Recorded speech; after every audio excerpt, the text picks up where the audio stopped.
పొడుపు కథ. గుండ్రటి బంతిలా తెల్లగా పచ్చగా కనిపిస్తుంది. పచ్చిగా ఉన్నప్పుడు పుల్లగా వగరుగాను, పండితే తియ్యగా ఉండి గట్టిగా ఉంటుంది. పగలకొడితే మనం తినగలుగుతాము. అధిక రక్తపోటును, జీర్ణ వ్యవస్థను మెరుగుపరుస్తుంది. ఆ పండు పేరేమిటి?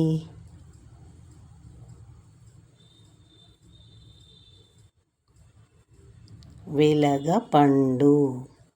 ఇది మీకు నచ్చినట్లయితే సబ్స్క్రైబ్ చేయండి, లైక్ చేయండి,